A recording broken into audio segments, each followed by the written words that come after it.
అందరికీ నమస్కారం అండి. ఇప్పుడు మన యోగా టీచర్ అయినటువంటి మా కెమిస్ట్రీ లెక్చరర్ గారు రవికుమార్ గారు యోగా గురించి 2 విషయాలు, అంటే యోగా చేయడం వల్ల ప్రయోజనాలు ఏంటి, యోగా ఎందుకు చేయాలి అనే విషయాలు మనకి చెప్పడానికి మన స్టూడియోకి వచ్చారు.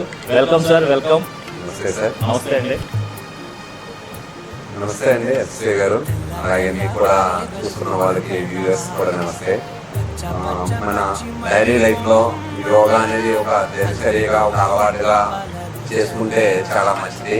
మనిషి శారీరకంగాను దృఢంగా ఉండడానికి యోగా చాలా కావాలి. యోగా అనేది చాలా అవసరం. మారుతున్న లైఫ్ స్టైల్కి, ఈ బయట జరుగుతున్న ఈ కమర్షియల్ మైండ్ సెట్స్ కానీ ఎక్కడైనా సరే ఏకాగ్రత పెరగడానికి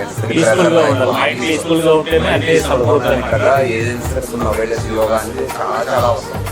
మనకి స్ట్రెస్ కూడా రిలీఫ్ అవుతుందా సార్ ఇది యోగా? తప్పనిసరిగా యోగా అనేది స్ట్రెస్కి బాగా పనిచేస్తుంది. ఆసనాలు వేయడం వల్ల కానీ ప్రాణాయామం చేయడం వల్ల, ఈ 2 యోగాలో మెయిన్ పిల్లర్స్. ఆసనాలు వేయడం, ప్రాణాయామం చేయడం, ఈ 2 చేస్తే కంపల్సరీ స్ట్రెస్ నుండి బయటపడచ్చు. Okay sir, thank you sir.